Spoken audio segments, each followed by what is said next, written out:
Bismillahirrahmanirrahim. Waalaikumsalam warahmatullahi wabarakatuh. Alhamdulillahirrahmanirrahim. Wassalatu wassalamu ala asyrafil anbiya'i wal mursalin.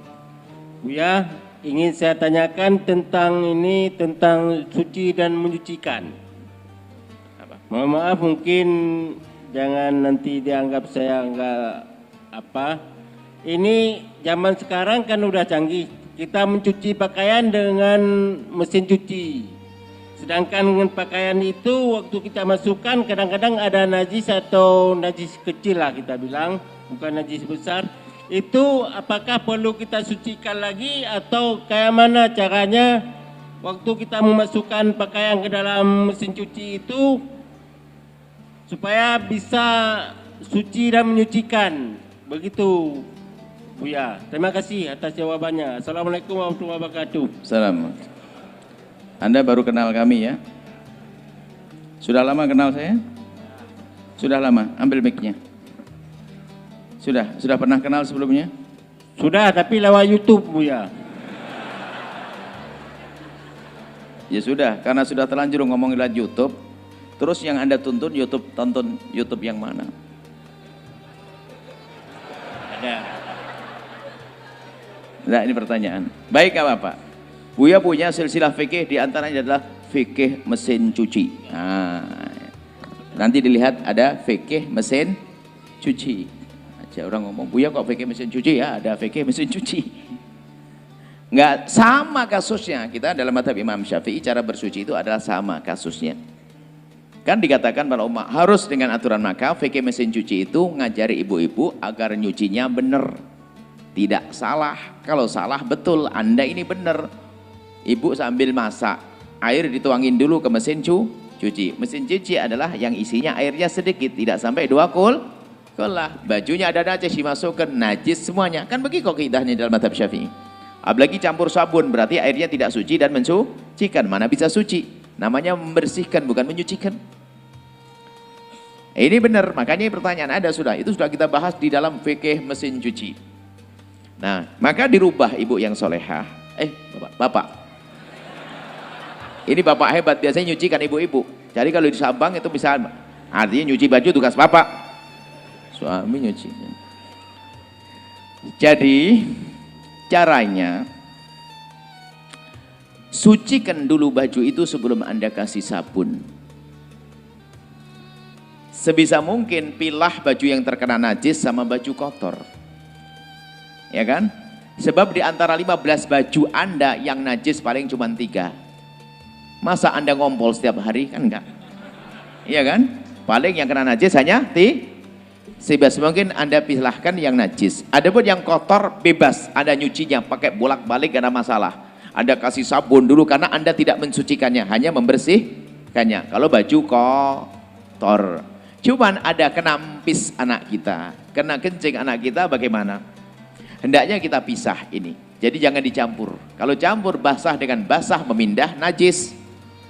Atau air sedikit kemasukan najis menjadi najis. Baik, ini yang pertama. Langkah kedua adalah susah Buya milahnya dicampur. Berarti harus Anda anggap najis semuanya. Sebab biarpun 11 suci bajunya adalah hanya kotor, baju suci 11, kena sapu tangan najis 1 jadi najis semua. Maka harus Anda anggap najis. Caranya bagaimana? Letakkan baju di mesin cuci, hilangkan bentuk najisnya, hilangkan kenapa? Kemana? Hilangkan mana? Enak ini mah itu. Yang tadi. Jadi yang jelas ada ainun najasah, bentuk najisnya Anda bersihkan dulu. Bersihkan dulu, pokoknya kalau ada kuning-kuning empuk anak kita bersihkan dulu dan sebagainya. Kecuali najis yang gak terlihat, aman. Anda letakkan di mesin cuci. Setelah Anda letakkan di mesin cuci, Anda tuangkan air di atasnya. Anda sambil Anda masak dan sebagainya. Jadi kalau air itu datang, maka cukup digoyang sebentar saja. Yang penting air sudah merata ke seluruh bagian baju tersebut. Asalkan sudah, maka Kemudian di saat seandainya diangkat dan tidak harus diangkat, seandainya diangkat, air tidak berubah dengan najis tadi. Dan air tidak bertambah, seandainya diangkat. Jadi cukup baju Anda kasih air, yang penting airnya menggenang. Jadi mencuci air itu tidak harus tumpah. Ini ibu-ibu di kampung bayangin, salah paham fikih. Dipikir kalau nyuci baju harus timbanya airnya tumpah. Dari mana air tumpah? Bayangkan suaminya nggak bantu, dia hamil tua, sumurnya dalam.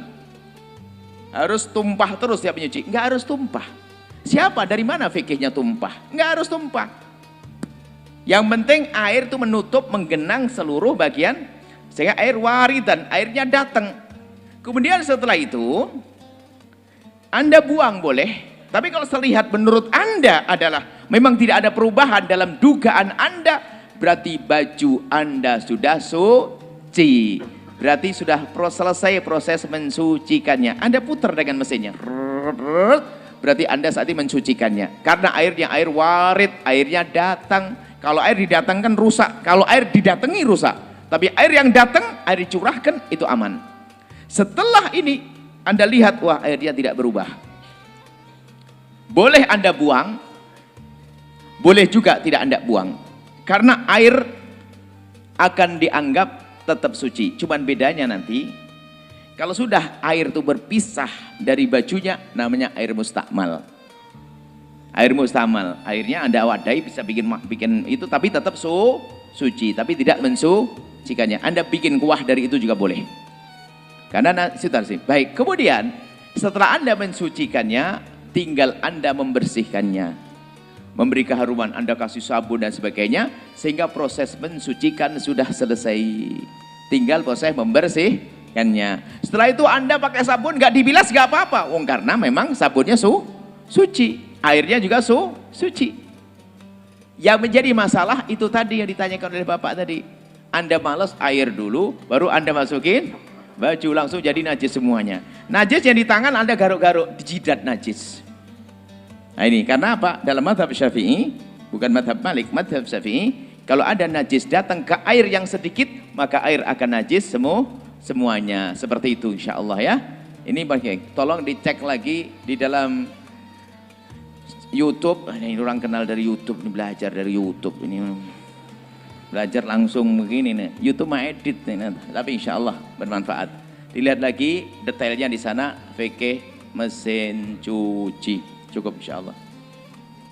Setelah Anda menyaksikan video ini, jangan lupa berselawat kepada baginda Nabi Muhammad sallallahu alaihi wa alihi wa sahbihi wasallam.